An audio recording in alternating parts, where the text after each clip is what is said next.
welcome to another edition of the UK Law Weekly podcast with me, your host, Marcus Cleaver.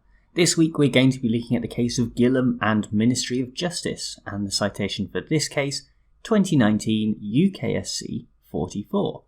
And the case that we are looking at this week centres around District Judge Gilham, who, following the significant government cuts to the administration of justice from 2010 onwards, raised a number of legitimate concerns to management. These concerns included having appropriate provision in terms of the actual courtrooms, her own workload which was becoming unmanageable, and also failures of administration within the court system. However, this case is not about the substance of these complaints, but rather the way in which they were handled. According to Gilham, she was ignored, undermined, and bullied following the complaints that she made. There were also other practical consequences because when it was decided that her workload concerns were just a, quote, personal working style choice, end quote, it meant that she did not get enough support and eventually had to be signed off as a result of health concerns surrounding the deterioration of her mental well-being.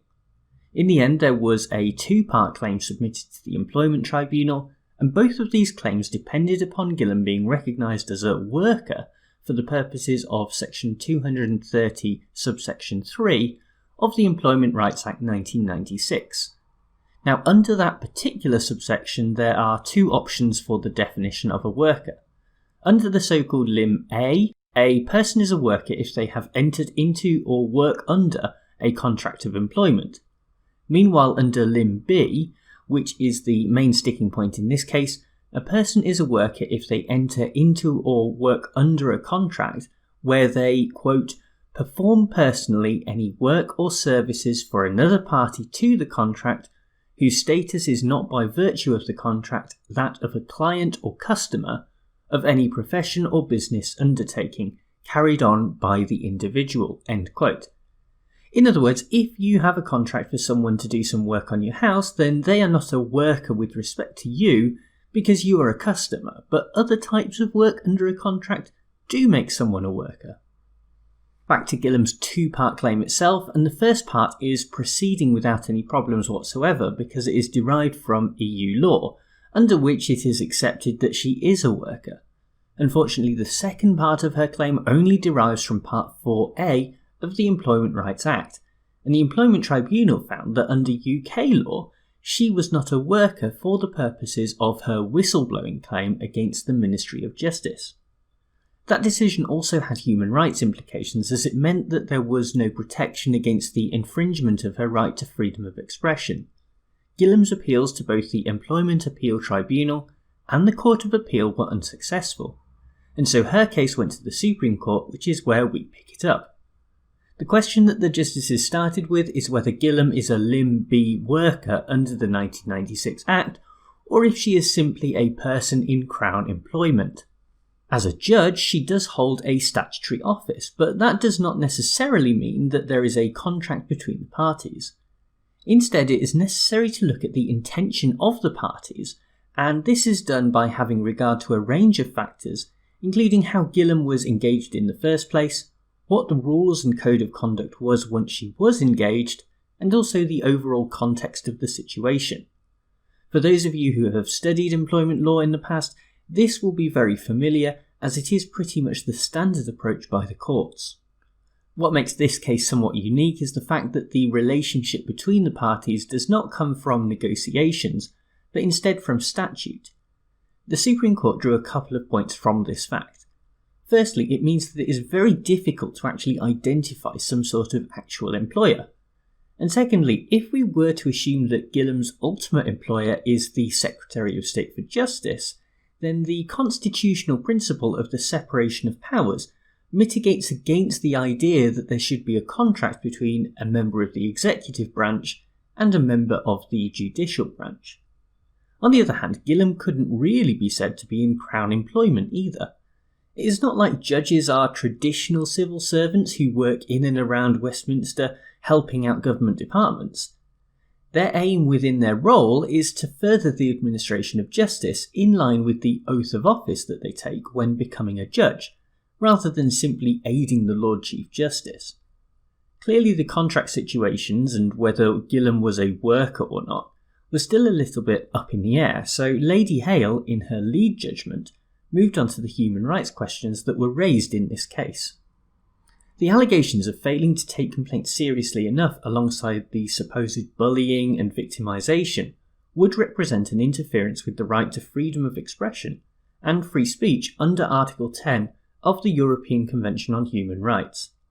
However, if the claim was brought simply as a domestic human rights claim under the Human Rights Act 1998, then the relief available would be much more limited, hence the current proceedings under Part 4A of the Employment Rights Act 1996. If the remedies and protections under Part 4A were not made to extend to those holding judicial office, then the next question is whether this itself would constitute a violation of Article 14 of the ECHR, which is the right not to be discriminated against in the free enjoyment of rights under the Convention. The relevant right that Gilham is seeking to enjoy is Article 10, and we have already mentioned that this is within the ambit of her case. There is discrimination going on in this context because she is being treated less favourably than other employees and workers who become whistleblowers. For human rights purposes, Gilham does not need to be a worker, but instead just needs to have some sort of status within the meaning of Article 14. In this context, her occupational status is enough. Finally, this is not an absolute right, and so the justices had to come to a conclusion about whether the exclusion of judges is a proportionate means of achieving a legitimate aim. It seems that there isn't actually any legitimate aim whatsoever. None was put forward by the government, and there isn't any evidence that this was given any consideration whatsoever by Parliament when the protections offered by Part 4A were raised there. Bringing the strands of this judgment together, we have to try and work out how the questions around Gilham's status as a worker square with the incompatibility of excluding members of the judiciary from the protections offered under Part 4A of the Employment Rights Act. The answer for Lady Hale came from Section 3 of the Human Rights Act 1998, which requires all legislation to be interpreted in a way that makes it compatible with human rights law so far as it is possible to do so. We already know from the other part of Gilham's claim that under EU law she qualifies as a Limb B worker, and so it is by no means a great stretch to also view her as a Limb B worker under human rights law as well. Such an interpretation allows her appeal to succeed, and so the case will be remitted to the Employment Tribunal, where Gilham will be treated as a worker for the purposes of her claim. The first point to address in this case right from the word go is about the fact that throughout these proceedings we are talking about judges making a judgment about a fellow judge, where the judgment will affect how judges are treated by the law in future cases. If this sounds to you like a conflict of interest, then the truth is that it probably is, and the whole situation is certainly far from ideal. Unfortunately, it is also true that there is not really anyone else who has the legal expertise to provide an answer to the important questions that these proceedings raise, and so we are just left having to trust that judges take their oaths seriously enough and are able to step away from the personal repercussions of their decision. Whether they did so successfully here is an open question, and one that can only be the subject of speculation given that we cannot peer inside the minds of the judiciary. Nevertheless, the fact that different courts at different levels of the hierarchy reached different conclusions is likely a positive sign. The actual decision itself is a little bit questionable, as the tether that runs from the start of the judgment to the conclusion is remarkably thin at times. To get to the point where it is held that a judge can be a Limb B worker, the Supreme Court not only has to go through the comparison with EU law, making full use of the interpretive breadth granted by the Human Rights Act, but also demonstrate that Article 10 is engaged before making the related Article 14 case out. This is not to say that the decision is wrong or does not have a basis in the law, as each of the points on their own do stand up to scrutiny, but it is to say that linking all of these points together is, at the very least, a generous interpretation that helped Gilham no end. In particular, Lady Hale herself makes it very clear that the exact classification of Gilham in the context of Part 4A of the Employment Rights Act is very difficult as she is not an employee of the Crown, and importantly there is not really a contract in place. Putting other aspects of the judgment to one side, this part is probably the most difficult to reconcile, as section 230 subsection 3 explicitly requires a contract between two parties, and one is never really identified throughout. Judges do take an oath of office, but that is far from being the same thing as a contract. The problem that we encounter with this decision is that even though the judgment is far from great in a legal sense, it does satisfy a sense of natural justice. What Gilham has allegedly endured since she made her complaints is clearly unacceptable, and whether or not there ends up being a legal judgment made against the Ministry of Justice, it would seem incredibly harsh for her not to even be able to bring her case to court in these circumstances. That is what the conclusion would otherwise have been, and so some expansive judicial interpretation in this case can probably be forgiven. The potential floodgates that this might open are also relatively limited because this decision is quite specific to judges, although the subject of this judgment should raise questions for politicians about the severe legal limitations that are placed on those who are working in the public sector. Ultimately, your opinion of this judgment will probably vary based on your view of the judiciary. If you think that they should stick to applying the law, then you will likely disagree.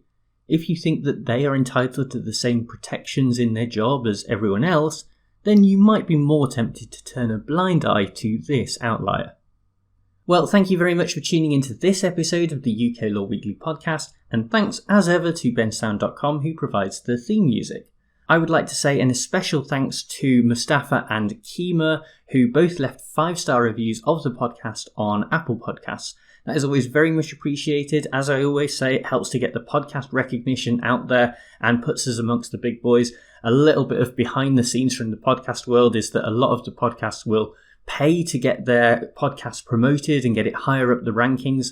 We don't do this, so we're sort of reliant on your guys' reviews, and I think we're way past about 150 reviews at the moment, so it's really great, and it's just amazing to see sort of the popularity that the podcast has garnered since we started it in 2016. So that's completely amazing, and thank you to everyone who takes the time to do that.